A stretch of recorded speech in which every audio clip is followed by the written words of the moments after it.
Hi guys, welcome to another episode of Sights on the City. I'm here at the Latino Community Credit Union in downtown Durham. We are going to be interviewing Sylvia Rincon. She is the Director of Communications and Service. So you guys can follow me and we'll have a little chat with her.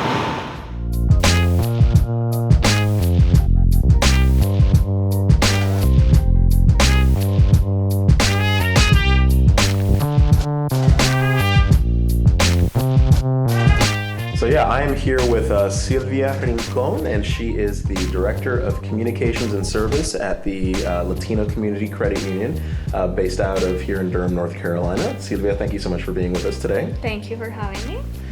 So we're here today because, well, first of all, because I happen to have started working here a few months ago, back in February, and I've really gotten enamored with just what we do here, with our message, with our mission, our vision, our values.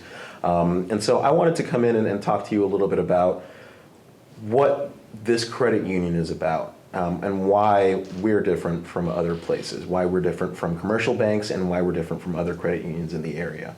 But first I wanted to just kind of have everybody get to know you a little bit.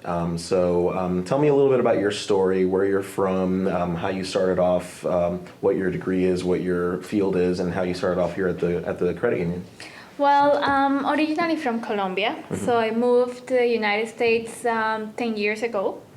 I was living in Chicago. I lived in Chicago for 6 years, and I moved to North Carolina in 2013.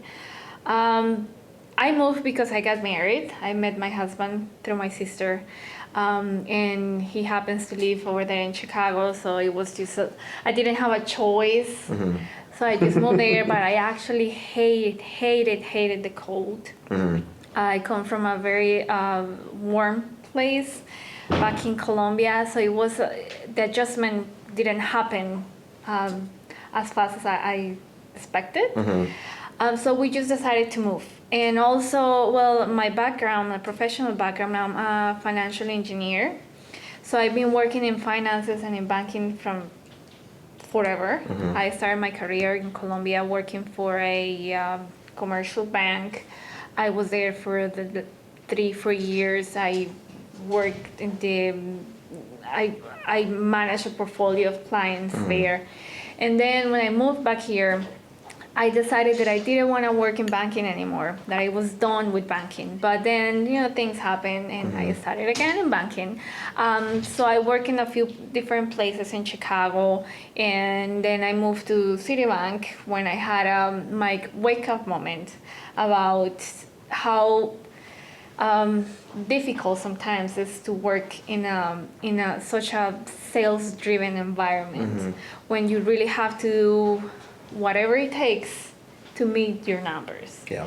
And then you have to compromise your morale and your ethics because you don't want to lose your job. So that's when I discovered the credit union movement, and I completely fell in love.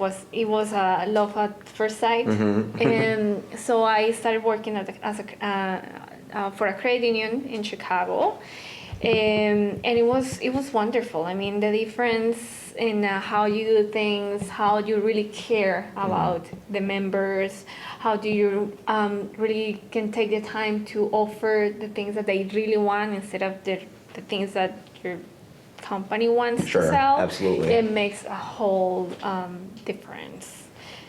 And so you started working for credit unions in Chicago, and then when you moved to North Carolina, the next step was finding a credit union around here that you wanted to work for. Yes, and actually everything started because when I was working in Citibank back in Chicago, I noticed how the Hispanic population had so many barriers to have access to loans or even to just cash their checks.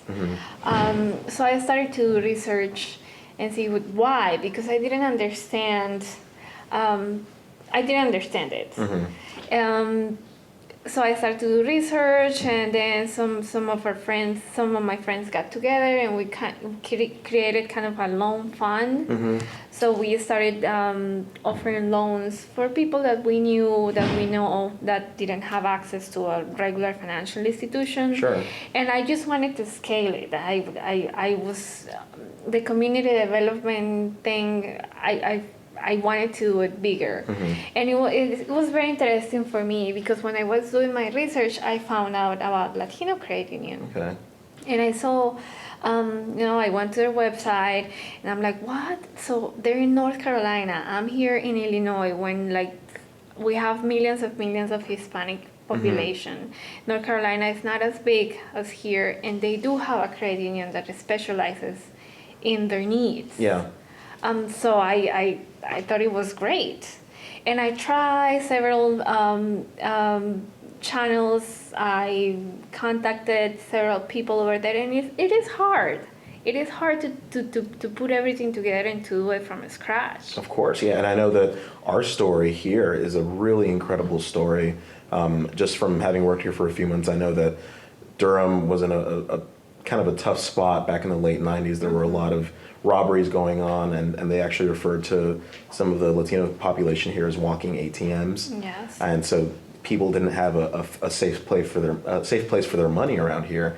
And so I guess that's why it's so important to have a place like this where people can feel comfortable. There's a lot of mistrust with financial institutions. Yes. In the immigrant population, not only in the Latino population, but in a lot of other immigrant populations as well.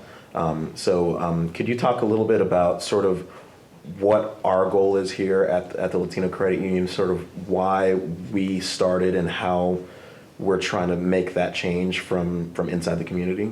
Yeah, so what you mentioned is true, and I think we're different because we didn't get into this business thinking about making money. Mm-hmm. We got into this business because there was a need. People they were getting killed. Yeah. Because they didn't have a safe place where they can put their money mm-hmm. into. So when community leaders got together and created the credit union, it was just with that thing in mind. We need to save lives. We need to just provide a safe place for our community. So we're like superheroes, is what you're saying? Kind of a financial superhero. Financial superhero. Yeah, I don't know how. Why isn't that on our website right now? And it actually is. Actually, there is the first office that was open was here in Durham, mm-hmm. like you mentioned. But then a year later, the Charlotte Police Department called the credit union and say, hey, we need you here because we're having the same problem that the folks at Durham were having. So we need you to come over here and open a branch. Wow.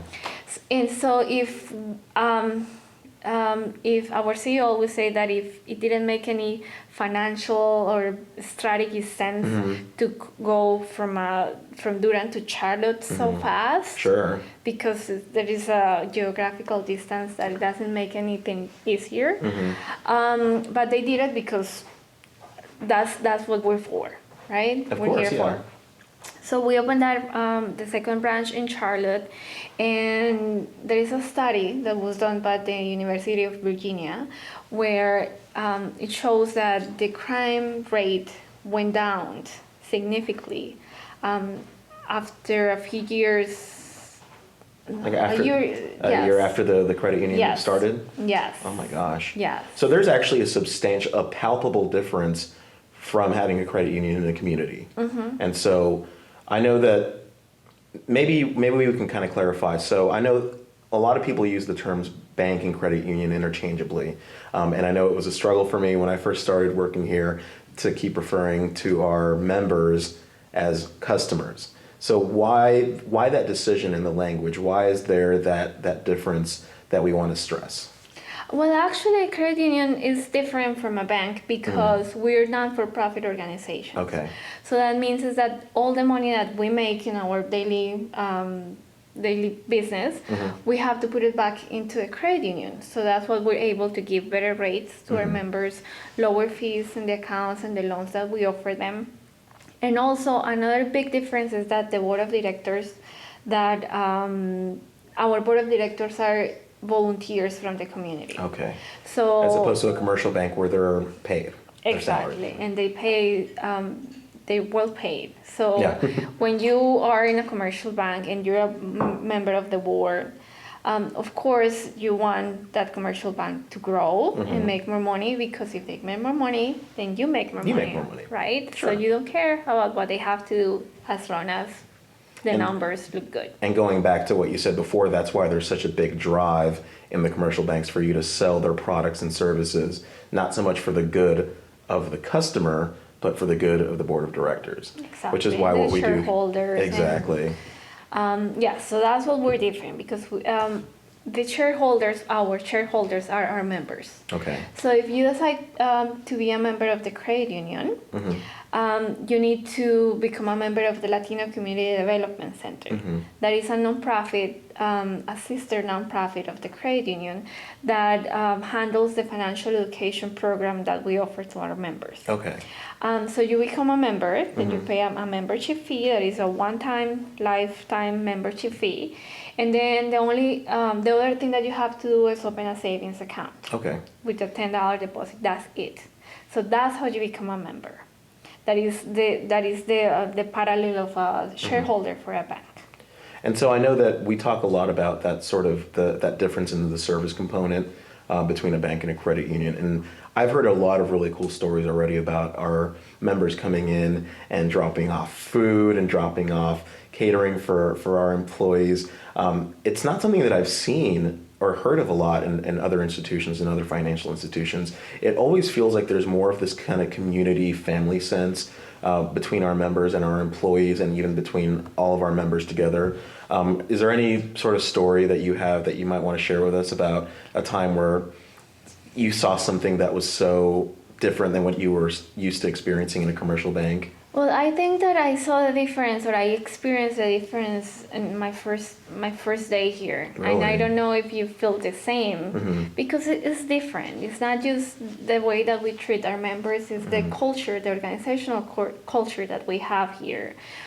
We have employees from around 19 different countries, is that right? Yes. Yeah. So it's a very rich working environment, because a lot of people think that if you're Hispanic, you're the same, but that's a misconception, because we have so many different countries that and so many different I don't know, foods, way of talk. We're completely different. You and I speak the same language, and we're completely different. Right. You know that every time that we say something, maybe you understand something different than I do.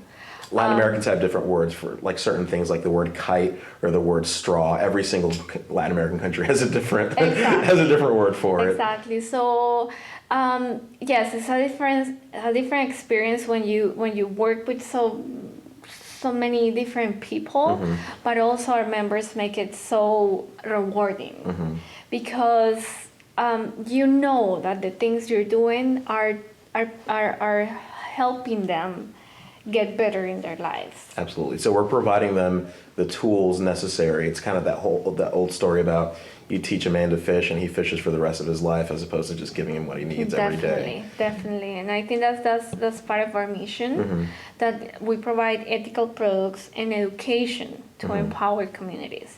Because we believe that we're not here just to open accounts or approve loans. We're here to educate our members.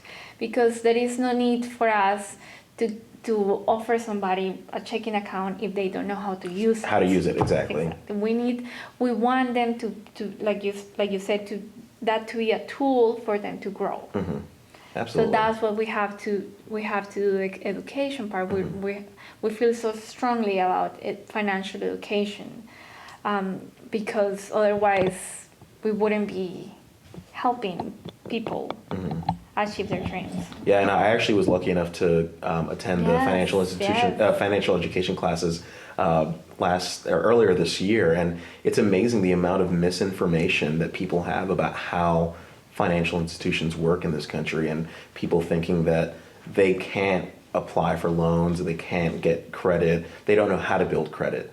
I know that we have a credit builder, and we help people create their credit so that they can apply and they can be eligible to get loans and achieve their financial dreams in this country, which is absolutely phenomenal. Yes. I know we're running a little bit low on time, but I did want to get a little bit more information from you with regards to the Latino Community Credit Union specifically.